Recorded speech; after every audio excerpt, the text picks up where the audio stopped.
Books of Blood. My name is John, and today we're going to be talking about recommendations for the final week, week 4 of Horror Mayhem. Alright, so once again, if you are new to this, you haven't watched any of the other videos, let me explain to you what Horror Mayhem is. Horror Mayhem is an event. It is going to run through the entire month of May. It was created by Scott and Becky at the Bookish Bryants, and they have invited a slew of fellow booktubers, including yours truly, and people like Mindy's Book Journey, Paul Reed's Books, an autistic reader. There's a bunch of them. I did an announcement video. I listed a bunch of them already. Some of them I didn't name because they hadn't quite committed yet.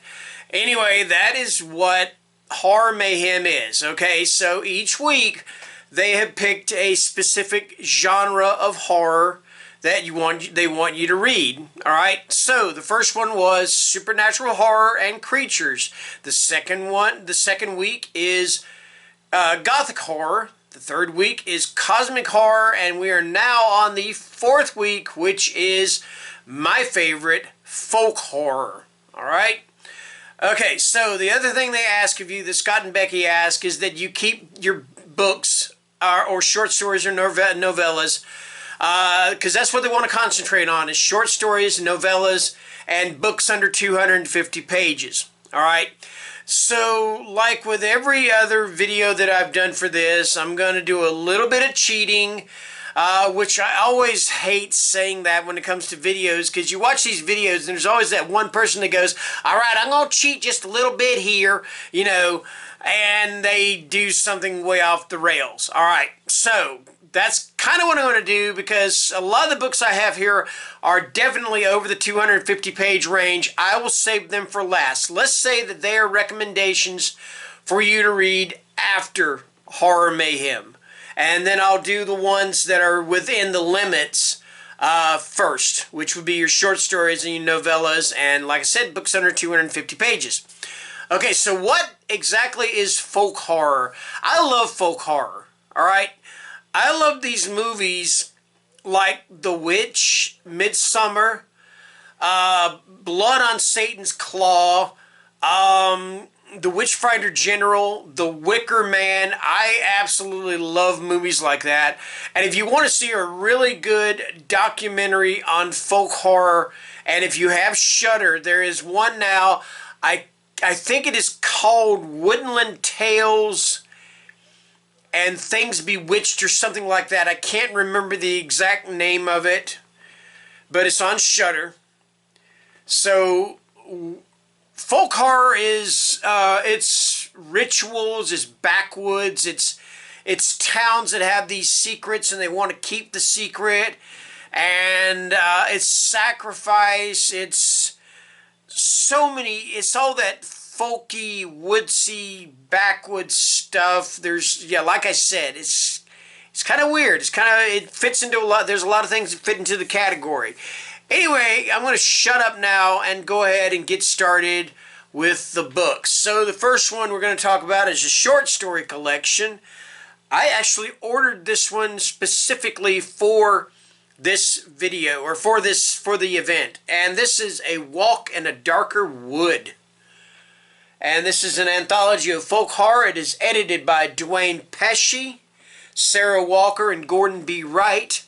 And I believe these are all original stories. So let's see, some of the stories you got in here are Who Maketh Fertile the Woods by David Barker, Moonville by John D. Howard, Spring Leanings by Alan Sessler, The Scarlet Room by Adam Bolivar, The Fork in the Road by Ashley Diocese, and many, many more. So it's a nice little, if you want to read a short story, which is what I'm going to do for folk horror, you can't go wrong with a book like this. And that's Walk in the Darker Wood, or In a Darker Wood, excuse me.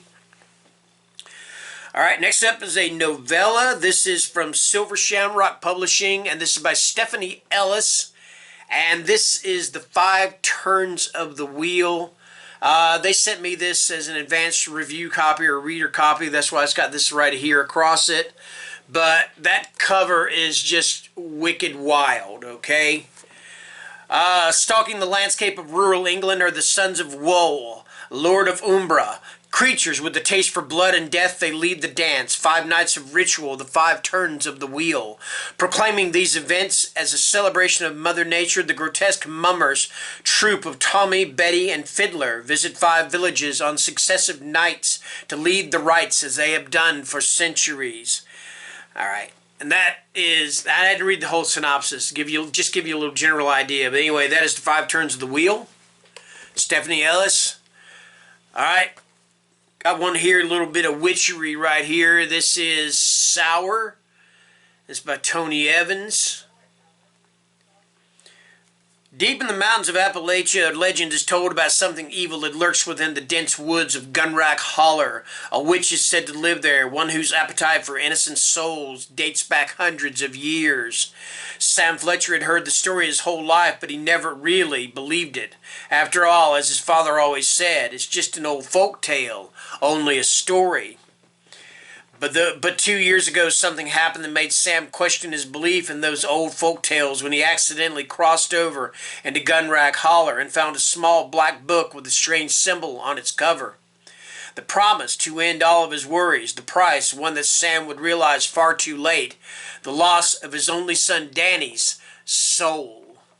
Alright, and then the rest of it, basically the premise of the book is they have to figure out a way to get his child's soul back from this witch. Like I said, I'm not going to read the whole synopsis, kind of long. Anyway, that is Sour by Tony Evans. Alright, got another one here for some witchery. Got Brian Moreland, The Witching House. Alright. In 1972, 25 people were brutally murdered in one of the bloodiest massacres in Texas history. The mystery of who committed the killings remains unsolved. 40 years later, the abandoned Blevins house, the scene of the gruesome massacre, is rumored to be haunted. 2 couples seeking adventure are about to discover the mysterious house has been waiting all these years, craving fresh prey. And down in the cellar, they will encounter a monstrous creature that hungers for more than just human flesh. And that is The Witching House. And I talked about this one in also for supernatural and creature horror. So I've already talked about this one. Anyway, that is The Witching House by Brian Moreland. Alright. And next up, this is by Ethan Blake. And this is Into the Hollow. Okay. Alright, let's see. What is Into the Hollow about? I don't think I have a synopsis for this book. Maybe I don't. Oh, here we go. It's the night before Halloween in the year 2020 and all hell is breaking loose. After hearing a ghostly tale of witches, cults, and curses from his father, Jack and his horror-fanatic friends venture deep into the haunted hollow in search of paranormal evidence. With high school graduation and the pressures of college looming just around the corner, the teens are determined to escape the everyday monstrosities of society and have the scariest All Hallows Eve of their lives. The veil is thin, the moon is full, and there's no telling what wicked wonders await them. That is Into the Hollow. It's by Ethan Blake. Alright. Okay. Trying to move through this kind of quick. You know, I don't want you guys to have to sit through a big 30-minute video. Alright. This is a short story collection. I haven't read any of them, but this one is Great Irish Tales of Horror. So I imagine you're going to probably find some nifty little folk tales in here. Guarantee you're going to find something about banshees. Let's see what we have here. And this is divided into three separate sections. Lurking Shadows. Some of the stories for that one are The Happy Autumn Fields by Elizabeth Bowen. The Child Who Loved a Grave by Fitzjames O'Brien. The Doomed Sisters by Charles Robert Maturin. Section 2 is Wake Not the Dead, Traditional Terror. We got The House Possessed by Sax Rohmer. 5 Pounds of Flesh by J.M. Singe. The Samhain Feist by Peter Tremaine, who is also actually he's not, I thought he was the editor. Next in section 3 we have To Make the Flesh Creep, Chilling Tales. We've got Will by Vincent O'Sullivan, The Bride by M.P. Scheel, Arachnophobia by Catherine Brophy, and Last Rites by Neil Jordan. Makes me wonder if that's the same Neil Jordan who directed The Company of Wolves. I am curious. Let's find out. Alright? Let me see if it'll give you about the authors and stuff. I hope so. Last Rites, page 292. 292. Here we go. Let's see. Yes, it is. It is the same Neil Jordan who directed The Company of Wolves and Interview with the Vampire, or Interview with the Vampire. Anyway, that is Great Irish Tales of Horror. Now that's what I'm kind of taking a chance on. I don't think you might find some folk tales in there. I imagine you would. But if not, you got a recommendation for a short story of Irish horror. Alright? Okay, next up we got Ozark Ghost Stories. Okay. Let's see. Doesn't say much about these. Let's see what some of the stories are. And I figure taking place in the Ozarks, which is like, if you guys watch the show Ozark on Netflix? It's getting ready to end. It's got 8 more episodes. I love it myself, and yeah, definitely you got some interesting people. Let's see, we got Blood in the Root Cellar. We got the Old Black Booger Part 1 and the Old Black Booger Part 2. We got the Booger Under Knob Hill. I don't think they're talking about the same thing as What's Up Here in Your Nose. I don't think they're talking about that. She's Got Me. The Seventh Light, the Hornet Light.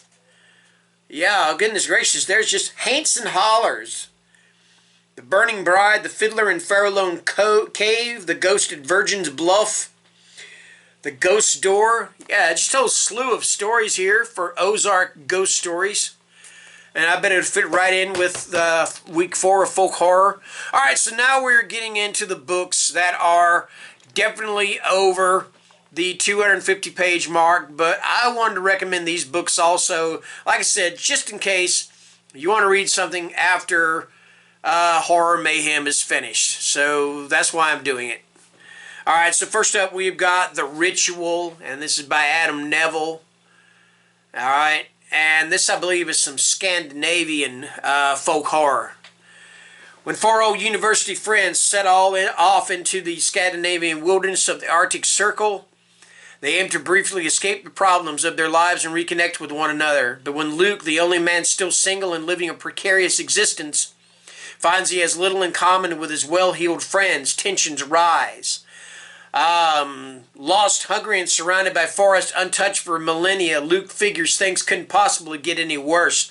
But then they stumble across a derelict building. Ancient artifacts decorate the walls, and there are bones scattered upon the dry floors. The residue of old rites and pagan sacrifice for something that still exists in the forest, something responsible for the bestial presence that follows their every step. As the 4 friends stagger in the direction of salvation, they learn that death doesn't come easy amongst these ancient trees. And that is The Ritual, and that is by Adam Neville. And the Netflix movie is actually pretty damn good too. It's directed by David Bruckner. Alright, next we've got The Long Lankin. It's kind of a bright cover there. Anyway, this is by Lindsay Barraclaw, or whatever. When Cora and her little sister Mimi are sent to stay with their great aunt in the isolated village of Briars Guerdon, little do they know that their arrival will reawaken an evil, a horrifying truth that devastated Auntie Ida's life the last time 2 young girls were at Guerdon Hall, and has held the village in its dark grip for centuries. And it says, in this stunning debut from an exciting new writer, Cora and 2 village boys must unravel the mystery or the history of Guerdon Hall and of the town's abandoned church, its walls scrawled with mysterious words, and its graveyard occupied by a scarred man before it's too late for Mimi. And that is Long Lankin. And there's like a rhyme. Said my lord to my lady as he rode away, Beware of Long Lankin that lives in the hay. Okay, next we've got The Ghost Tree, and this is by Christina Henry. When the bodies of two girls are found torn apart in the town of Smith's Hollow, Lauren is surprised, but she also expects that the police won't catch the killer. After all, her father's body was discovered the year before with his heart missing, and since then everyone has moved on. Even her best friend Miranda has become more interested in boys than in spending time at the old ghost tree, the way they used to when they were kids. So when Lauren has a vision of a monster dragging the remains of the girls through the woods, she knows she needs to do something to help.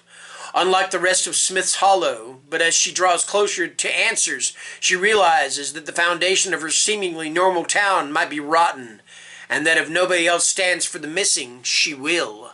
And that is The Ghost Tree by Christina Henry. And I didn't buy this at Target. I got it from Book Outlet, but that's how they sent it to me. Okay, alright. Okay, let's see. You know what? I don't think I'm going to include that one because I don't know. You know what? Yes, I will. Yes, I will. Sorry about that. Next up, we have Curse of the Pigman by Asher Ellis. Failed baseball player Jason Dillon has just moved to the quiet Vermont town of East Valley, but unfortunately, his timing couldn't have been worse. Though the entire 20th century only brought 8 notable storms to the Green Mountain State, Hurricane Ivana has just arrived with a special delivery, a tree through Jason's roof. On his desperate trek to find help, Jason comes upon Sophia, a little girl who has been tied up and left in the woods. Despite his best intentions, Jason's attempt to help the child has interrupted the ritual of a neighborhood cult, a ritual that protects the town from an ancient demonic swine. Cultist cannibals and the demon itself must all be defeated if Jason and his friends are going to survive the curse of the Pigman. All right. Okay, last but not least, we have got, and if I get a chance to talk about this book, I'm going to talk about this book. All right, and I got a chance right now because it fits right in. This is Sloth Foot. This is by Brom. And this is about a young woman named Abatha. She's living in Puritan times.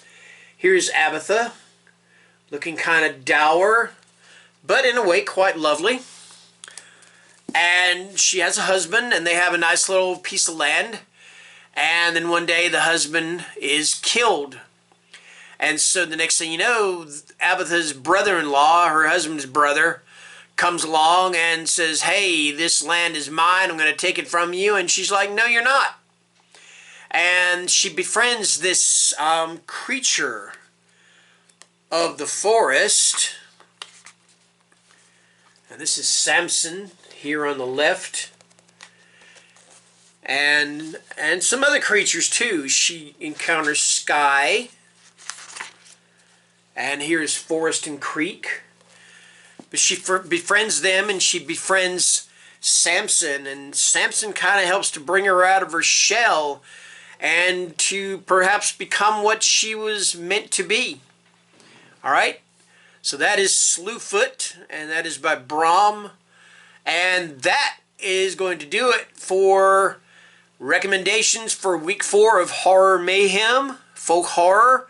I will leave links to the other 3 weeks in the description. And until next time, thank you for watching, and take care and stay scared. Bye-bye.